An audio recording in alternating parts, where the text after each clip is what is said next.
Start Your Dungeons is now sponsored by Level Up Games, the largest and best board game, role playing, miniature games, collectible card game, hobby, and nerd store in Georgia. With a wide variety of events and product lines, Level Up Games is sure to have the product for every gamer you know. With 3 convenient locations in Duluth, Johns Creek, and Athens, there's bound to be a store near you. Plus, they ship anywhere in the U.S. from their online shop at levelupgamesatl.com. Thanks for sponsoring the channel, Level Up Games, and check out their event calendar and online store at the link in the description.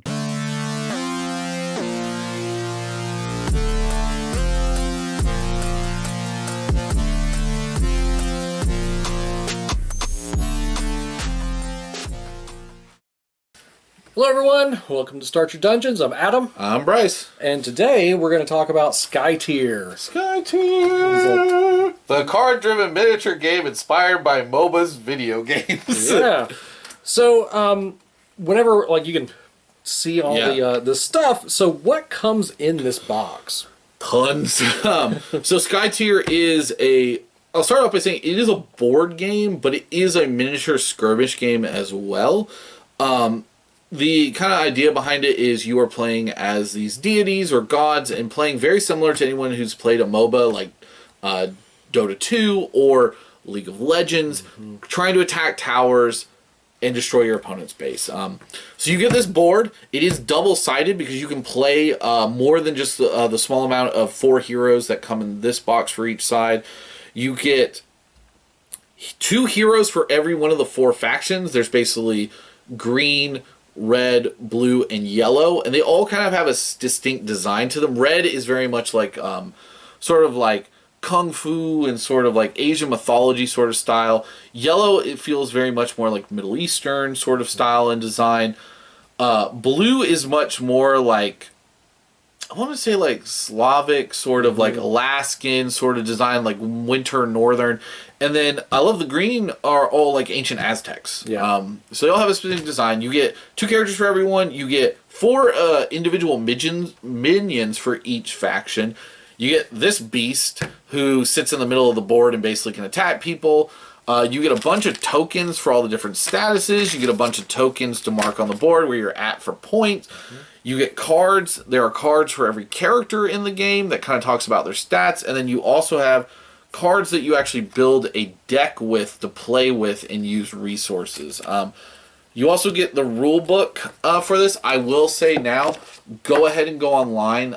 This game has been evolved by the company for a long time and actually had come out over COVID and had a really successful online world championships that they've been holding since COVID and still hold to this day. That's cool. So lots of support for this game for the company. If you are interested in it, but definitely pick up the updated rule book. It's a lot cleaner than this one, I will say. I like this rule book, but that one is a lot easier to understand because there's a lot going on in this game the first time you play it. So, let's talk about the quality of the materials. So what do you think just about the overall quality to begin with? I think for board game plastic, the models are nice. They're all one piece, too. And they look really detailed. I remember when we played it, for board game quality, these are really detailed. Right. I mean, the guy right here, I mean, he's literally got feathers and stuff on his cloak. Those feathers have detail on them. Yeah. And that's pretty impressive, I think. I think those, like the Aztec-looking ones, are some of the best in this box. If you like painting with washes, I think you're going to have a really easy time. I think it's been very common recently in a lot of Kickstarters. If you just wanted to sun drop these with like the colored sort of inks and stuff, I think this would do very well from that. I think these models look great. I painted 2 of them and primed the other 2 and started painting them. And yeah, I think they're amazingly good models for, again, pretty much, we'll call it a board game, but it is definitely, again, more of a miniature skirmish game. So, are there any kind of cheat sheets in the box? Not really. That is one thing I'll kind of be a little bit complaining about this. There's a lot to this game. There is a video on their website that teaches you how to play the game. It's pretty good. But really, there's not a lot to remember in this game other than the little symbols. There's a lot of symbols in this game that say, like, you gain fast, fast as a rabbit token. You gain slow, there's a snail token. Like that kind of stuff. I'll say that the symbols aren't that hard to follow. Yeah. Like they make sense. They which do. is weird. I will say that is probably the biggest hard part of this game is just remembering that and then understanding how control moves. I think control the board and stuff. So how easy is it to follow what's on the cards? I think the cards are really simple to follow. So every character has two sides to it, actually. You can play a simplified version of the game where you only have their base stats, or you can play a different side that has additional abilities. But this game is basically built around you either are ranged or melee. You have a stat that you have for your attack, and it tells you how many cards you flip from your deck, because when you flip over a card, every card has a number at the top that gives you a boost. You add that basically to your thing, and that's how much damage you push through. Mm-hmm. You also have defenses that you block, and then you have your health pool. And what's cool about this game is nobody really dies in this game because they respawn kind of like in MOBAs, so you have the opportunity to keep bringing people back trying to score. It's played over 5 rounds, so you could knock someone out and they may not come back quick enough, but it is a really, I think, simple to understand once you get into it. I just think there's a lot to set up, and that takes a little bit to get. So for the, how easy is it to get into the game, can you find the information you need easily? So I think that not needs to be not in this rule book, but pick up the for the one. The new version is better. I think it's a lot better. I think one of the biggest thing is there's multiple steps to everything in this game, and they lay it out very well, but there's a lot. So, every character, when you activate it, gets to choose 2 actions. They can move, they can attack, they can skirmish, which is basically the dash 1 and make an attack with less power, or use an ability, and that's it. You can't repeat the same action as well, so they're very strategic in how you do it. But knowing what everything is kind of easy, but it's once you get into the steps of going, all right, with a skirmish, what do I do? With this, what do I do specifically? And there are some cheat cards that tell you kind of a little of those options, for each player. And on the backside do list what the, different types of conditions are. But it's still something that I think, when you first wrap your head around, it's like, oh, I have so much I can do, but what do I want to do kind of thing. So, kind of in the vein of, conditions and things, do you have to memorize a lot of keywords? I don't think so. Every faction kind of has a very specific way it does things. So the Aztec kind of green people, they can summon pillars out, and the pillars give them bonuses based on where they're in it. The blue faction can wild shape, and when they wild shape, they get different bonuses.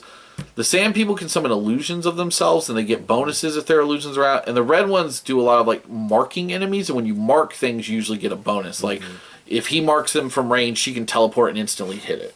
There's really, I don't think there's a lot of keywords necessarily to memorize in this game. It's more symbols than anything else.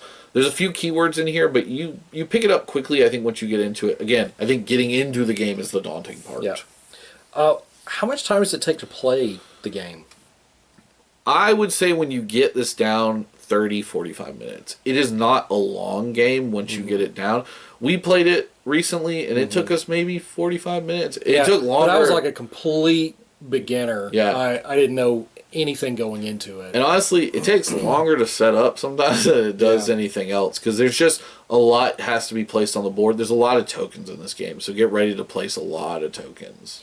Are there missions in this? Any kind of specific missions? There's some specialty rules you can do where you actually play different battlefields and different lanes. There are also, from my understanding, a lot of expansions for this game that add different bonuses and things.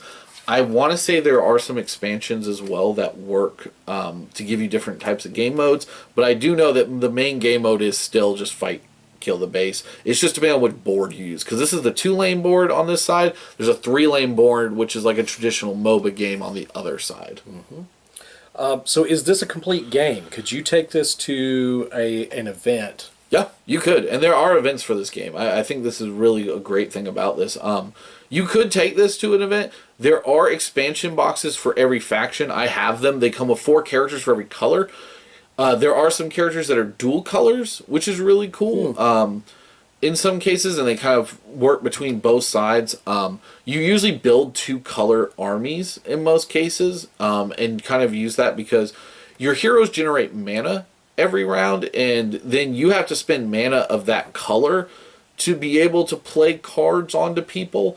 So being able to play cards costs certain types of mana. So if you're mostly blue and then run one girl who's blue and yellow, you might add some yellow cards in there, but you're looking for a lot of blue cards because if you don't have yellow mana, you can't play those cards. So I think it's a very,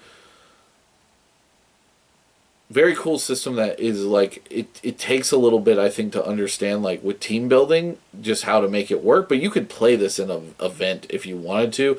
I will say, the box does kind of run out of minions very quickly. There were times where we were like, oh, well, technically you would have like two more dudes and we had to mark them with tokens. But like, other than that, I think you can pretty much play with this in a full-on event. So who is this set for? Is this for new players or for seasoned players of skirmish games? I think it fits a weird spot where both will struggle. I think for new players, it is, and I don't want to say this and be like, oh, I don't like the game. I actually really like this game. I think it's really interesting. I just think that there's a lot going on that's different from other miniature games. If you're not, I think if you played MOBAs and you played like League of Legends, you will get a lot more of this game than anything else. And also have the updated rule book. Yeah. I think. So I think new players might struggle a little bit. The setup takes a while. Again, I know I keep saying that, but that is really one of the downsides of this game is it just takes a while to set up and get everything. And once you get it down, you can probably do it pretty fast, but it does take a little bit to set up. I think for seasoned war gamers, this won't be hard.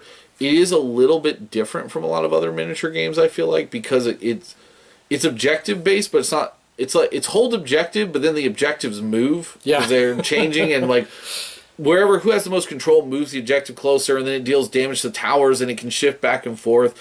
You can steamroll a little bit sometimes in this and like win one whole side and just win a game, but I've had that happen once. Actually, it was in our game, unfortunately, that happened, but normally that doesn't happen that often.